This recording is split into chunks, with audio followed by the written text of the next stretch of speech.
Hello, and welcome to GACP and GMP for the Canadian cannabis industry. Today's presentation is hosted by cannabis licensed experts and has been written and presented by myself, Marie Sweeney. So let's start with who are GMPs and GACPs for? GACP, which is Good Agricultural Collection Practices, relates to the growing and harvesting of flower. GMP, or Good Manufacturing Practices, relates to all activities post-harvest or your processing activities. So what is the purpose of GACP and GMP practices for your cannabis business? These systems were developed to improve the safety, potency, identify, purity, and quality of your product. Under GACP and GMP, cannabis materials are considered medicinal products and therefore must be produced in a regulated environment above and beyond Canada's Good Production Practices, or GPP. Pharmaceutical manufacturers must demonstrate to the government, medical professionals, and their patients that their products are both safe and appropriate. Both of these systems allow them to do so. Contract manufacturing companies also have to meet the requirements for the drug license holders. So we're going to start with GACP, or otherwise known as Good Agricultural Collection Practices. So what is GACP? It is a quality system and a guideline for good agricultural and collection practices for the starting materials of herbal origins. This guideline was developed and accepted by many EMEA nations, although each country will have its own specifics that must be taken into consideration when conducting business activities. So why choose to certify under GACP? Well, these are processes that help to identify critical production steps needed to ensure quality medicinal plant production and to ensure consumer safety by ensuring that the plants are produced hygienically, thereby reducing any concerns for microorganisms, and that the plants are handled in a way that will not adversely affect the materials during cultivation, harvesting, processing, or storage. So, what are the elements of a good agricultural collection plan? We start with quality assurance. There's personnel and education or training, your buildings and your facilities, the equipment used, documentation practices, seed and propagation materials, cultivation activities, your collection activities, harvesting, processing, packaging, and the storage and distribution. So, what are GACP plan elements? First, you have quality insurance, which includes the application of the guidelines from the licensed producer, traders, and people working in operations or the processing department. Any written agreements between a producer and buyers related to the quality standards. And this includes test limits based on recognized and national specifications. And then we have personnel and education, which includes your SOPs to meet food hygiene requirements and medicinal plant requirements, personal hygiene, including working in the fields for outdoor growers as well. Training related to hygiene, i.e., how gowning, gloves, masks, all the things we do to protect our plants from ourselves. SOPs for addressing personnel with infectious diseases or wounds. And then collectors must have, and records must be able to prove that they have the appropriate plant knowledge to be working in this department. Collectors training may include any of the following. We've got plant identification, habitat requirements, herbicide and pesticide use, the best time to harvest, proper techniques to guarantee the best quality, and the supervisor can guarantee the education, supervision, and documentation for team members requiring knowledge training. Moving on to buildings and facilities, proper HVAC, including ventilation, clean and sanitized at all times, that the building and facility or fields are used only for the production and growing of medicinal plants, that plants and the resulting materials are protected from pests, not for pests, sorry about that, including insects and rodents. The facility has a pest control measure in place and is monitored and maintained by qualified staff and contractors.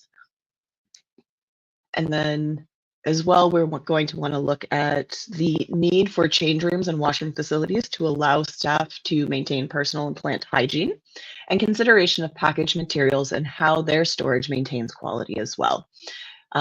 Packaged materials should be stored in buildings with concrete or similar easy to clean surfaces on pallets above the ground, set away from any walls, clearly marked, well separated from other substances, and that all organics are stored separately. So moving into equipment and documentation requirements. So we need to ensure that equipment is made from materials that avoid cross-contamination, that they're regularly calibrated, that they're oiled and in good working order, they are regularly serviced by qualified individuals, that they are clean, especially machine or tool parts that come into direct contact with cannabis materials, and cleaned and or sanitized after each use. Some examples of equipment would be scales, pruning shears, trimmers, conveyor belts, farm equipment such as tillers for outside production activities, and anything else you can think of to fit in that category. Then we have documentation. It is required for all processes and procedures related to the quality of your final product. It's designed for addressing pests and even weather for outside grows. The location, plant protection products, including the type, quantity, date of harvest, and chemicals used. Full traceability of all batches, any cultivator and buyer contracts, and audit reports and analysis. So substances that need to be traced and tracked include fertilizers, pesticides, herbicides, fumigators, growth promoters. Batch traceability, we're really looking at encompassing the labeling, the batch records, and the numbers, as well as the movement of those materials throughout your facility and beyond. You're also going to want to ensure that your agreements, such as production guidelines, contracts, confirmation of work, is done in accordance with the specifications, and at a minimum, country of origin, location, and responsible producer need to be documented. And then your audit reports, keep them secure for a minimum of 10 years to meet these requirements. Now we're going to move into seed and propagation materials. So seeds and propagation materials must be traceable, including the origin of the plant that they came from and ensuring that they are accurately identified by the cultivar, genets, etc. If used in an organic production, they must be certified organic. The starting materials must be guaranteed to be free of pests and diseases. Control the segregation of cultivars during the entire process to avoid adulteration. And then using GMOs must be legal. They must comply with all your regional and national regulations, not just here in Canada, but as well if you are looking at shipping overseas, you want to make sure that whatever you're using is valid and allowed for export to the country of destination. Then our cultivation GACPs, we want to be considering the acceptable SOPs are properly implemented, depending on organic or other methods that you're using good crop husbandry, the quality of the growing mediums, i.e. you don't want any sludge in there, heavy metals, chemicals, and then as well take into consideration your irrigation. So ensuring that water quality complies with your local and national quality standards.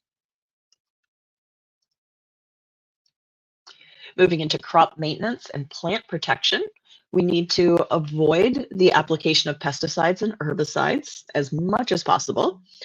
You only want to be using approved plant production practices, those that are listed on the Health Canada approved list, as well as if there's any specifications for your consumer at the other end. Ensuring that qualified staff and equipment are used throughout the processes, and that your SOPs are in place for the treatment and harvest scheduling as outlined by the buyer or as recommended by the product company or the LP that you work with. And then get into collections. We want to make sure that designated staff properly ID and verify that the cannabis to be collected. And then for outdoor cultivation, make sure that this is done according to conservation legislation, and ensure the protection of the growth environment to ensure ideal conditions for regeneration. Make sure your fields are as well loved as the plants that grow in them. So moving into harvest activities, we want to ensure that we are protecting the plants from pests and document any use of pesticides or herbicides. Activities that cannot be delayed to avoid any possible degradation of the quality product that you have just produced. Avoid mechanical damage or compacting, as these can change the quality of your plant post-harvest. The containers that you're using must be clean and prevent cross-contamination, and that the product should not come into contact with soil. So take quickly to your dry and clean areas as soon as possible for any post-harvest activities. We also want to ensure that the qualified staff are ensuring that the plants are of ideal maturity for the proposed use, or the desired specifications by your customer on the other end.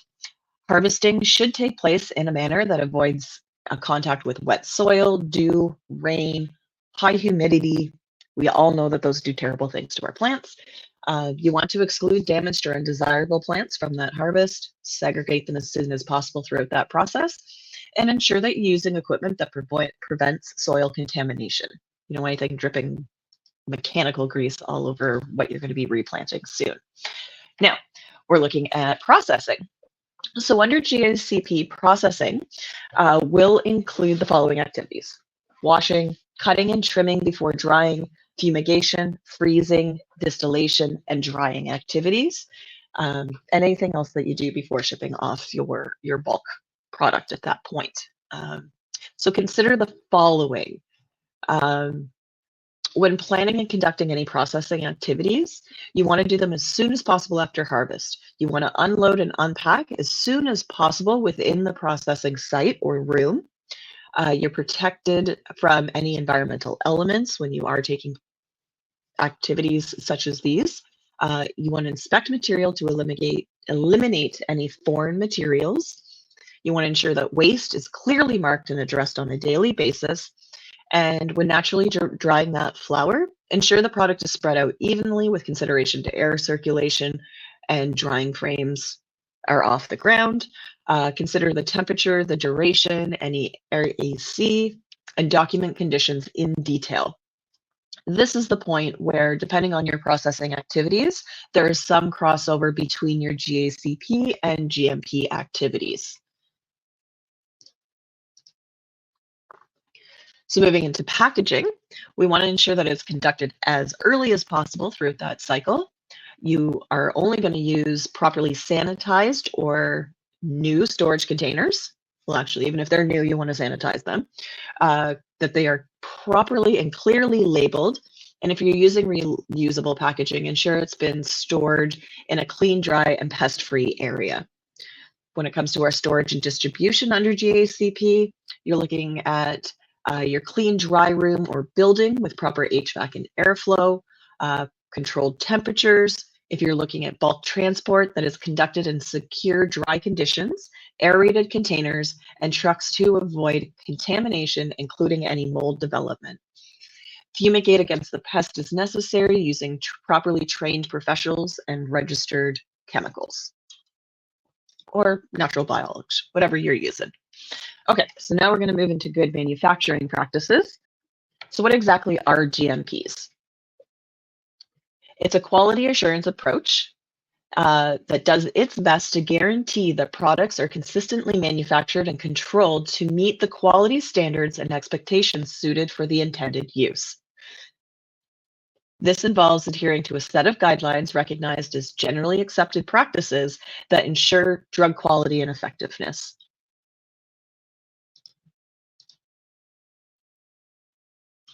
So good manufacturing practices outline the minimum requirements for the methods to be used in and the facilities or controls to be used for the manufacture, processing, packaging,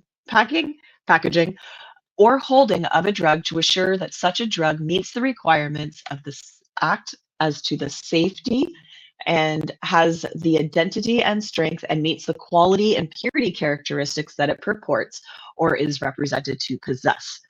Basically, you want to make sure the proof is in the pudding, and this is how we do it.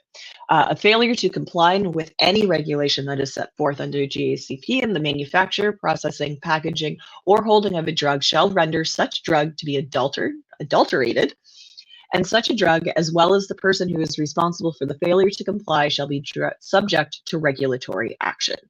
Remember, nothing's done in a vacuum, and when you agree to maintain this type of a quality standard, you will be responsible for answering to how and when you are doing so. So why implement GMPs?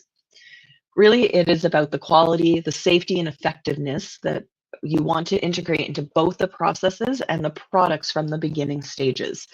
A proper manufacturing practice is essential to ensure that the quality can be effectively incorporated into products and processes, and that every step of the manufacturing practice or process must be controlled to ensure the highest possible chance of producing an acceptable product. And you not listed here is that as well, we want things to be replicable. So following that SOP continually will allow you to produce that same product or as close to that same product, we are dealing with plants, on a regular repeating basis. So what are the basic requirements of GMP good manufacturing programs? One, manufacturing processes that are clearly defined, validated, and reviewed to ensure compliance. Manufacturing processes are controlled, and that changes to any process that may impact quality are validated and properly recorded and implemented. SOPs are written in a clear and concise language. I find this is an area where a lot of people get overwhelmed. SOPs are just how-tos, and you want to make them as simple as possible so that anybody can walk in, follow that SOP, and recreate that action. So you're going to want to make sure that we have records that are created either manually or with instruments during manufacturing to verify that all the required steps outlined in that SOP were followed and that the drug's quality and quantity are meeting the expectations, and that any deviations are investigated and properly documented. We also want records of processes to include distribution, and they must be retained in a comprehensive and accessible log or form to enable the complete batch history and traceability. Again, one of the keys when working in GACP and GMP is if it's not written down, it didn't happen, and it doesn't matter how many times you said it, it didn't happen if you didn't write it down and you don't have proof. So again, you're going to want to ensure that all personnel are properly trained to conduct that SOP that is relevant to their jobs, and that they're properly documenting those procedures. As well, you're going to be wanting to minimize any risk to the quality of the products and drugs during distribution for all kinds of reasons. One, you want a quality product. Two, you need to meet your clients' expectations. And three, your consumers' expectations as well. And then as well, you need to show that you have a system in place to recall any batch from sale or supply chain. Complaints about marketed drugs are examined for the causes of quality defects, investigated, and that the appropriate measures are taken to secure defective drugs and to prevent any reoccurrence. So what are the benefits of using a GMP compliance program? Number one, decrease sources of stress and avoids potential problems throughout your cultivation and processing activities. You want to minimize the risk of the product potentially being rejected or recalled. It reduces the need to redo work. Time is money. We also want to help maintain a stable production schedule, again, allowing your business to operate more financial viability throughout those processes. You want to enhance your company's reputation. GMP is a globally recognized standard. You want to, again, it's also important to have employee pride and satisfaction, and not running around like a chicken with your head cut off on a daily basis is definitely going to help improve your employees' satisfaction and pride in the job that they do and the products that your business produces. And again, you want to improve that job security, keeping costs low, reducing number of batch recalls, allows us to know that our job is going to be there another day. So what are the keys to GMP compliance? Number one, we have quality as your top priority at all times. Two, GMP focuses on prevention, so it is a proactive as opposed to a reactive program. Adhering to your GMPs is mandatory and not optional when you are working under GMP certifications. It ensures tasks are done correctly the first time. And if it's not documented, it didn't happen. You'll hear me say this multiple times throughout the next half hour or so. So what does GMP encompass?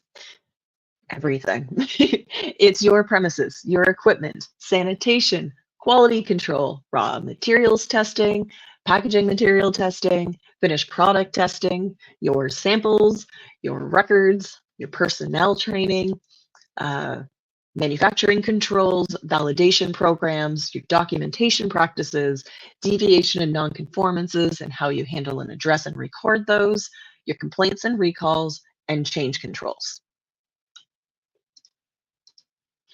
And then what are the 5 elements of a good manufacturing practice? Safety, that it's safe for human consumption. The identity, that the product is exactly as labeled and full documentation can be provided to prove that. The strength, so that the active ingredients, say THC, THCB, A's, CBG, CBN, all the good stuff, that they are labeled at the level throughout the shelf life of that product. And then your purity, it is ensuring that your products are free from contaminants, and quality. So you meet the regulations and the results can be consistently and successfully replicated. So there's 10 principles or commandments to GMPs. Number 1, SOPs. Draft step-by-step procedures to ensure controlled and consistent performance. 2, carefully follow those written procedures. 3, accurately document work at time of activity to ensure compliance and traceability. Do not post-date things. If you have to make notes after the fact, that is fine. Use the appropriate date and time for when you're making those records. You need to validate your procedures. You have to prove that your procedures do what they're designed to do. Ensure that employee safety, productivity, and product quality are integrated into the design and construction of your site and activities. Again, you want to be proactive as opposed to reactive throughout these processes. And then it also defines and develops your job qualifications and descriptions. It properly maintains your facilities and equipment, protects products and plants against potential contamination, ensure that quality is built into your products by using a system to control components and product-related processes. So we're talking about your packaging, your labeling, your manufacturing, your drying. Again, there could be some crossover with your GACP activities if you are doing both within your site. And then conduct scheduled and random self-audits. Mark your own homework and check against the teacher's rules before having someone come in and tell you that there is a problem. Catch it first. So we're going to go through the elements of GMP here. I will try and go through this quickly. Everyone will have a copy of the presentation after the fact, or you can find it through our various channels, so you can go back and reference. So starting with premises. Your premises must be designed, built, and maintained to address the following: that you have sufficient space, that you have clean and sanitary conditions, that you have an effective cleaning program, and that you have proper temperature and humidity controls. So also note that it is very important to segregate the operations.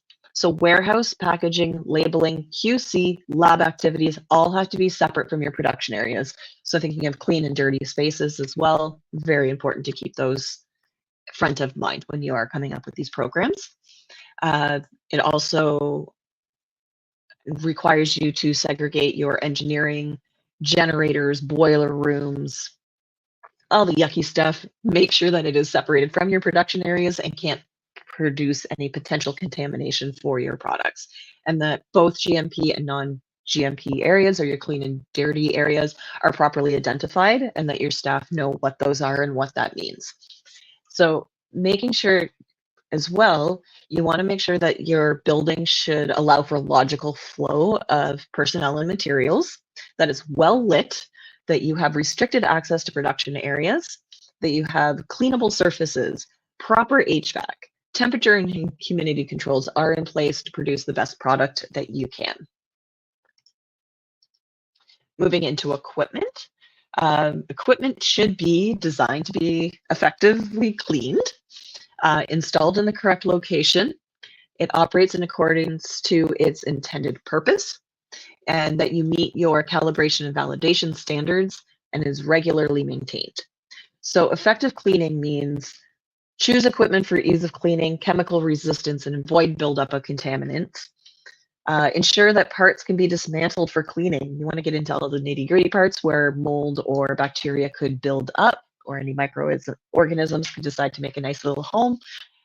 You also want to store your equipment when not in use in a clean, dry, and contaminant-free area. Use plastic covers if necessary. Box them up, whatever you need to do. Make sure that your stuff is clean and sanitized at all times. Making sure it's in the correct location. This means installing equipment according to the vendor's instructions and ensuring the equipment is positioned away from sources of electrical interference.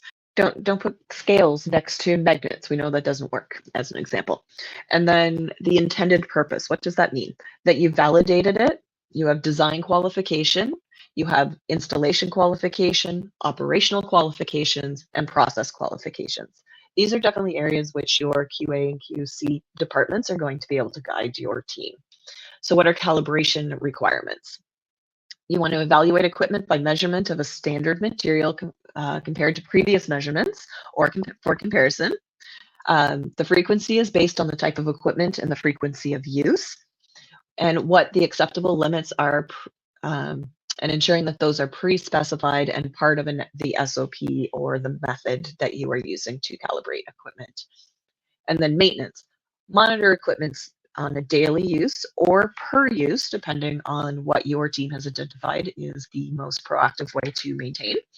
You want to make sure that you're using monthly or preventative maintenance programs, that you've documented your usage and maintenance logs, and scheduled and based on SOPs and used versus corrective control changes or modifications, and that you have a validation plan. So sanitation programs. Sanitation programs are essential for meeting GMP standards because they play a key role in ensuring the safety, the identity, the strength, the purity, and the quality of our products. Your sanitation standard operating procedures should include clear responsibilities. So define who is responsible for each aspect of the sanitation program. Make sure they know that and that they are properly trained for it. You also want to identify the cleaning frequency. So specify how often something should be cleaned. Or again, is it a daily? Is it a weekly? Is it after each use? Is it however, you've defined how to best maintain the sanitation of your facility and equipment, and that you have a validation program. So a validation program includes the method to confirm that there's no residue that could cause any contamination is left behind after cleaning. These elements are critical to maintaining a compliant and effective sanitation program, which will cross over into all other areas of your GMP. So contamination can be anything. It's particulate matter such as dust, dirt, food, chemicals such as product residue, lubricants or solvents, or it could be microbial as well that comes from water, air surfaces, soil, and just us. So a sanitation procedure should include a pest control process, environmental monitoring, including air and water, regular monitoring of the cleaning program. Equipment sanitation must be assigned to one area and not used elsewhere to prevent any cross-contamination. That you have health and hygiene procedures in place for your employees, including medical assessments, eye exams, hand washing policies, clothing and gowning requirements, and that employs both to your employees and any visitors that may come into any clean areas. So what is quality control? Quality control and understanding what quality control is a little bit different than QA, although they do tend to join up together because they are not the favorite people in an operation because they're always saying, no, you can't do something that way. We got to do it this way. There is a reason for it, and there's a reason why we have them on our teams. But what does QC do? Sampling and testing. So they check materials and products to ensure that they meet the quality standards as they enter and leave your facility. Documentation, you're keeping detailed records of your testing results. Release, they approve or reject product based on those quality assessments. Why does it matter? It ensures that materials and drugs are not used or supplied until they meet all the required standards. And independence, QC has to be separate from your manufacturing. This ensures that they're making unbiased decisions. So they're focusing on quality as opposed to cost. The board of directors, who's counting every single stock value, if that's where you're at, won't necessarily make the best QC decisions because they are looking at bottom dollar first. We want to keep these activities separate to ensure the best quality of your product. Quality control procedures. Number one, record everything, absolutely everything. Test everything. Anything that is intermediate, bulk, finished products, it has to meet assessed specifications. Segregate any returned and unsatisfactory product, storage in a designated area, and follow your proper destruction procedures or processes. Instructions should be provided for reprocessing failed test results and any additional testing that may be required, and validate. All test methods and lab equipment must be validated. So quality control versus quality assurance. So what does quality control do? They test to ensure the specifications are met or they're lab-based. And your quality assurance are systems, ensuring that your systems are correct and effective. They are document or office-based, we would say. So what is raw material testing specifications and a pharmacopoeia? So specifications detail descriptions of the raw materials, finished products, in-process bulk ingredients, or packaging materials, and they include a comprehensive description of the material's characteristics, including size, shape, and color, and the tolerance. What are the acceptable limits for properties and qualities based on the specific testing methods that your operation is using? So the pharmacopoeia. What is a pharmacopoeia? It's an authoritative reference guide for medicines. It's a publication issued by government authorities or medicinal or pharmaceutical societies.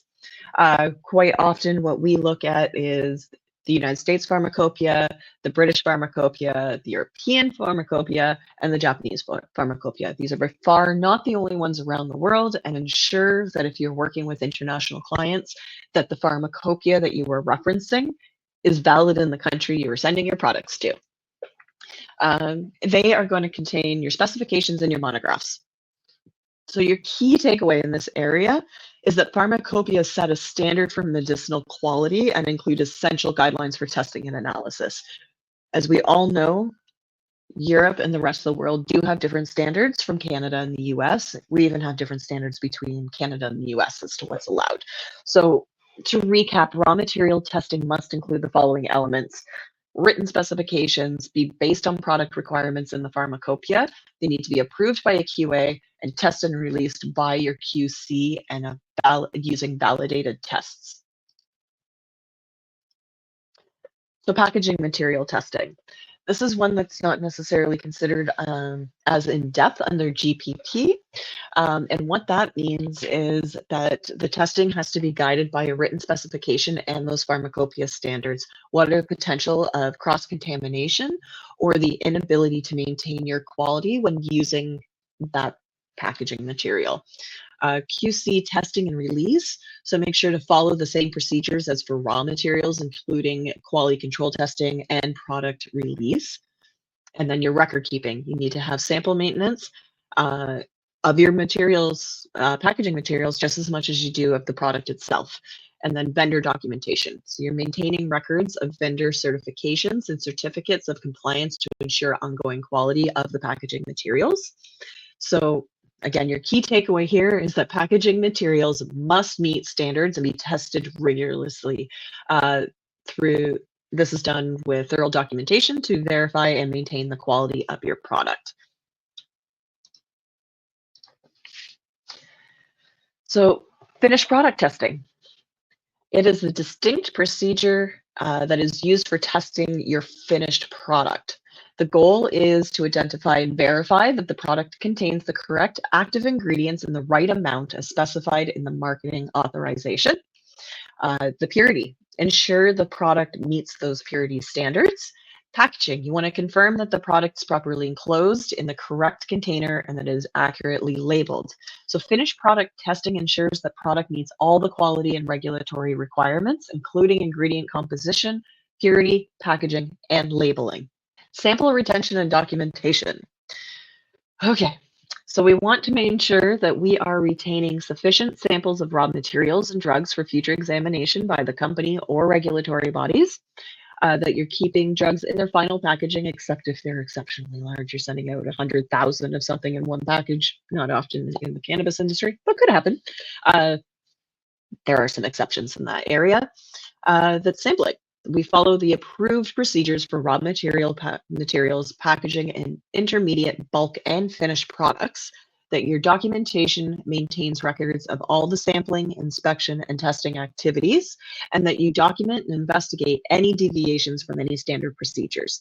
So you want to ensure that you have sufficient reference samples of raw materials and drugs, and that you're retaining those to permit any future examination of the drug if necessary. The drug must be retained in its final pack unless exceptionally large packs are produced, as I said. And then you want to make sure that the records that you are keeping actually demonstrate all the required sampling, inspecting, testing procedures, so that you can prove that you've carried out those activities and that you've recorded and addressed any deviations that do arise. So records. Records to maintain sold products. 1, master production documents. That is a detailed record of the production process. Your manufacturing evidence, that you have proof of the proper manufacture, packaging, and labeling of these drugs. Your records for testing and storage means the documentation of all your testing and storage conditions as per the master production document. Manufacturing conditions, you want to have evidence of the conditions under which the product was made. That you have stability evidence, so data supporting that the product's expiry date. Well, we don't have set dates here in Canada per se. Other regions do, so make sure that you do know what you are dealing with and what the expectation is at the other end. Then as well, your finished product testing, so records of all the testing that was performed on the finished product, what those specifications are, so you have those available for raw materials, packaging materials, and finished products. That you have building plans that are detailed of the facility and the equipment that are used throughout the processes, and that you have personnel records, that the records of staff involved in production and quality control. You want to, under those records, training, qualifications, approvals, and a proper job description. So your key takeaway here is maintain comprehensive records. Again, if it's not written down, it's not recorded, it didn't happen, and it doesn't count. So you want, and we do this because it helps ensure your compliance, your quality, your traceability throughout a product life cycle. It also helps you identify if something went wrong along the lines, where that happened, how that happened, and how to ensure it's not going to happen again. So personnel and training requirements. Number 1, detailed records. Like I said in the last slide, this is going to cover your training records, your job descriptions, your proof of competency, and regular competency reviews, as well as any training documentation that you have as well. Your staff types include everybody, your contractors, your consultants, your part-time staff, your students, your full-time staff, everybody. Everybody has to have those proper documentations in place. Then qualifications, manufacturers, packagers, labelers, testers, they're required qualifications for manufacturing and quality control. Your packaging operations are required qualifications for the packaging personnel. QC department, qualifications for QC staff in importers, distribution, and wholesale. On-site personnel, ensure that you have the adequate number of personnel in practical experience is available across the board. One of the easiest things to go sideways is not having properly trained staff and not having properly implemented and tested and validated SOPs. And then GMP awareness. Everyone in your operation needs to understand the GMP principles and receive relevant and ongoing training related to their jobs. So again, your harvesters don't need to know about how the lab works, but they do need to know all the GMPs that do apply to their role within the operation. So properly document and train all personnel to ensure competency and compliance with GMP standards. And then we're going to have manufacturing controls. So the elements under your manufacturing controls are going to be approved SOPs and plans, validation plan, documentation, manufacturing steps, distribution list, contract manufacturing and supplier relations, and then your change control and documentation. So always ensure that comprehensive SOPs, validation, documentation, and tracking are going to ensure effective manufacturing control and compliance. Moving into validation programs. So what is validation? It's the documented act of demonstrating that any procedure, process, equipment, material, activity, or system will consistently lead to the expected result. We've already covered validation for equipment, but validation also applies to facilities, processes, and systems. And validation is going to ensure that all aspects of your production perform reliably and meet the expected outcomes. Moving into documentation. So what is a good documentation practice? It's ensuring that your records are concise, legible, accurate, and again, traceable. The purpose of good documentation practices is regulatory proof. So you want to demonstrate that you have compliance with the regulations to your regulators and your customers, and investigation support. So it provides a basis for investigating complaints and adverse reactions. You want to be able to identify exactly where things went sideways and ensure it doesn't happen again. So your key takeaways are good documentation practices ensure that all records are clear, accurate, and reliable, and that it supports regulatory compliance and effective problem solving. Deviations and nonconformances. The best laid plans are the best laid plans, but we deal with plants. And that means deviations do happen. Sometimes it's just because it's the nature of the plant. Sometimes it's improper training, growth of a company before it's ready to, not having proper plans in place. There's lots of things. But a nonconformance definition is the unexpected action or occurrence or deviation from established processes that could affect your product quality.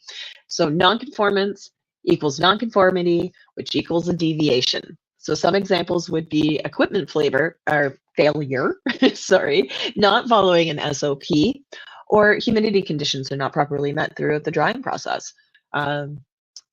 We want to ensure that we have reporting and investigation processes in place. So you report any nonconformances as soon as they happen using the appropriate forms. The team investigates together to find what that root cause is, and that your QA approves the product's quality and provides documentations. So your timelines are also very important through these processes. You want to ensure that everything is done in a timely way, including your investigations, and your inspectors expect a prompt control measure to ensure that you have addressed the issue and that it will not happen again, or you've reduced the risk of it happening again to the absolute minimum. So your key takeaway here is properly report, investigate, and document nonconformances to maintain product quality and meet regulatory expectations. Sometimes we have a desire to maybe hide something like this. There's no point. It's all just learning. It allows you to be better for your next crop. So make sure you keep those records, because if you don't, and the same thing keeps happening again and again and again, it's costing you money, it's causing frustration amongst your team, it's making your clients unhappy, and it potentially be producing an unsafe product for your final customers. So complaints and recalls. This is something we never want to see happen, but we do need to address it because it does occasionally happen. Again, we're all humans and mistakes happen. So what is a quality complaint? It is any communication that alleges any issues with the identity, the quality, the durability, or the reliability of a product, as well as the safety, the effectiveness, the labeling, the packaging, or the performance of a product after it's been distributed. So who's responsible for what during a complaint and recall? First, we start with our quality assurance department. They're going to investigate the complaint. They're going to determine what those corrective actions are and maintain documentation of each complaint and its CAPA. Your sales and export tracking departments are going to maintain detailed, accessible records 24/7 to track product distribution, which allows for the easiest method of a recall if one is determined to be required. And then your company staff is required for forwarding all complaints to the QA department. QA must train staff on how to handle complaints and properly report these. And then your recall procedures. Again, documentation, documentation, documentation. Use templates for immediate notification, a 72-hour follow-up, and your 30-day results. Your QA is going to be responsible for doing this reporting. Make sure you work with them. They have very strict lines that they need to be able to report to Health Canada and possibly other national agencies or medical agencies throughout the process. So they are also going to do the recall evaluation. So they're going to gather and assess all information for potential health risks before initiating a recall, and then the regulatory assessment. So regulatory bodies like Health Canada, the EMEA, they're going to evaluate health hazards associated with the recall as well and may hand down judgments or mandatory recalls. If your team has said no, they might say yes. Could happen the other way around as well. So this is how voluntary recalls sometimes happen. So your effective complaint management and recall procedures are crucial for maintaining product quality and regulatory compliance. And last but not least, we have change control under GMPs. So the definition of change control is that it is a formal quality system to manage changes that impact quality of your product and ensuring that they are properly documented, communicated, evaluated, implemented, and reported as necessary. The change control process includes the identity, which is determining the need for a change. They initiate or start the change process, evaluate and approve. So they assess and approve a change. Implementation, putting that change into action. Then you're going to go back and reevaluate to review the effectiveness of that change. And regulatory notification. So you're going to inform regulatory authorities of changes as required. So change control ensures that all modifications are managed systematically to maintain product quality and regulatory compliance. So I know that was a lot of very dry material. But again, you'll be able to access this recording as soon as it is completed and sent out. It'll also be available on several of our social media channels as well, so you can go back and reference. If at any point you would like to contact us, please feel free to do so by contacting here at the bottom. We have info@Cannabis License Experts. Those emails will be forwarded actually to myself, Marie, and we can go through any questions or concerns not addressed. We can also go through how this will be possible within your own operations. So please feel free to reach out at any time. I can be, again, emailed at info@cannabislicenseexperts.com. And I'd like to thank you all for joining me today. So again, thank you for attending. I know this is a lot of material and very new for many of you, but again, I love talking about anything to do with this, even if it's the really dry, making notes and writing the SOPs. So please feel free to reach out. You can email info@cannabislicenseexperts.com. You can also give us a call at 1-800-651-6280, and my direct extension is 102. You can email me directly if you have a specific question about today's presentation, and that's msweeney@cannabislicenseexperts.com. And again, we constantly are putting up new material and blogs and just reference information for our community at www.cannabislicenseexperts.com. Again, thank you all for joining me today. And I do look forward to our next presentation, which will be held on November the 6th, and we'll be addressing Dell licensing for those that are seeking approval to be able to ship into various specific nations, primarily Australia under the Dell licensing. So again, thank you and have a wonderful day, and happy GMPing and GACPing out there.